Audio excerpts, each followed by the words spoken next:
Olá, turma. Seguindo aí, tá, com as nossas discussões. Esse aqui é o material que eu falei para vocês até em live, para quem acompanhou, foi muito proveitoso, tá? Tratando sobre economia e sociedade colonial. Organizando direitinho nosso cronograma, a gente vai conseguir fechar direitinho aí as nossas discussões, tá? E aí eu dou continuidade a vocês com nossas aulas aí sobre economia e sociedade colonial. Essa aula está centrada muito mais em economia, até porque o tópico sobre sociedade é um detalhe que a gente sempre vai estar discutindo no meio das aulas, então acaba que é um material amplo que sempre acaba caindo nas discussões como um todo. Podem até voltar às outras aulas que vocês vão ver que um tópico ou outro dentro de sociedade ela acaba sendo citado, tá? E aí para a gente dar continuidade, vamos entendendo aí um pouquinho desse período. Primeiro tópico, tá? Que é importante a gente lembrar. No início da colonização, Dom João III, ele não sabia muito bem necessariamente como investir na nova terra, tanto que a colonização nacional ela acaba acontecendo décadas um pouquinho à frente ali, quando a gente para ver todo o processo de desenvolvimento da colonização. Então, é, a grande questão era necessariamente como investir aqui nesse início, tá?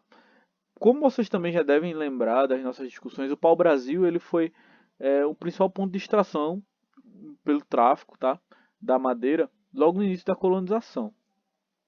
Só que com o passar do tempo se viu a possibilidade de lucrar ainda mais com a cana-de-açúcar, que é um produto que gerava um lucro tremendo, tá, lá fora, e se percebia que o solo e o clima aqui era bem favorável ao desenvolvimento dessa planta. Então, se percebendo essa possibilidade, se começa a se colocar aqui, tá, o plantio da cana-de-açúcar nessa região que onde hoje a gente chama de Nordeste, tá bem? E a gente tinha uma outra problemática nesse processo, que era a escolha da mão de obra, tá? Como investir, já se tinha noção agora com a cana-de-açúcar. Agora, qual mão de obra usar era um tópico que ficava em aberto, tá? Inicialmente se usou muito a mão de obra indígena. Algumas pessoas até dizem que não existiu escravidão indígena. Isso é mentira, tá? Já existem relatos que comprovam isso. Existiu sim uma mão de obra escrava indígena aqui na América portuguesa. Qual é a grande questão, tá? Os indígenas, eles possuem uma consciência de trabalho muito diferente da do europeu. Se vocês pararem para analisar mesmo a cultura indígena, vocês vão perceber que, principalmente nesse período colonial, tá? A concepção deles de trabalho está relacionada à subsistência. Eu vou plantar, eu vou colher aquilo que vai servir para minha alimentação. Eu vou caçar aquilo que vai servir para minha alimentação, nunca mais.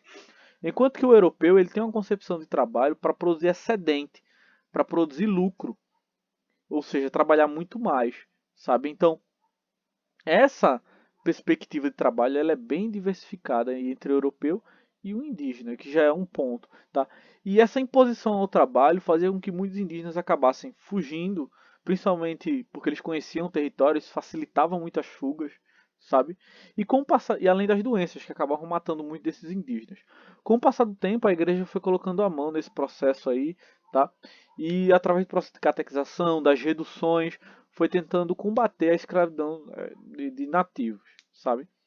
A coroa também acabou entrando, mas por outros motivos que a gente vai acabar entendendo agora. Com o passar do tempo e nessas situações, acabou se percebendo a possibilidade de troca entre a mão de obra indígena, tá, pela africana. Isso ali de meados do século XVI já, tá? É, isso vai acontecer por alguns motivos bem claros e evidenciados. Primeiro deles, que eu gosto de citar logo de cara.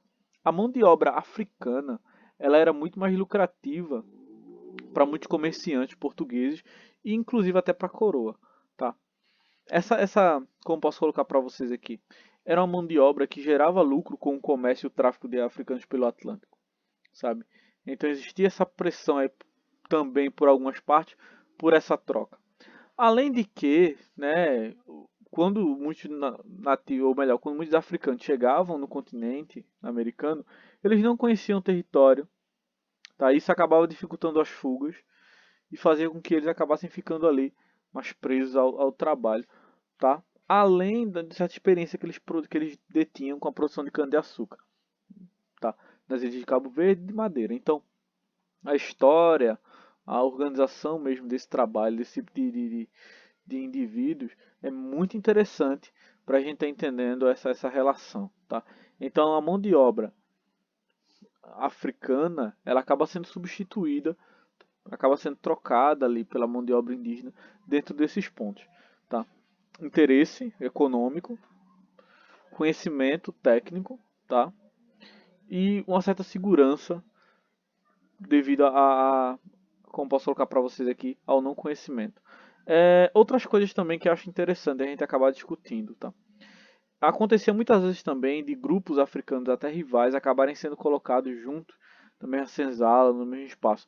Isso acabava dificultando até que eles acabassem orquestrando entre eles um motim, um ataque ali ao senhor, né, de escravo. Então, várias coisas elas acabavam convergindo aí para a manutenção desse tipo de mão de obra. Um elemento fundamental dentro dessa lógica social, com certeza, era o trabalho com a cana-de-açúcar, o engenho colonial. Porque era aqui que o desenrolar da economia acontecia, era aqui que as bases de riqueza fluíam, entende? Porque aqui nós temos o canavial, nós temos o espaço de vivência social, tanto dos negros quanto a família que vivia na casa grande, sabe? Aqui os espaços de trabalho, era nesse espaço que tudo acontecia, inclusive até a produção do açúcar, que eu recomendo que vocês deem uma olhada com atenção depois para entender todo o funcionamento da produção do açúcar, tá? É um período, um processo bem interessante que vale a pena a gente parar até para discutir em outro momento, em outra oportunidade também, tá?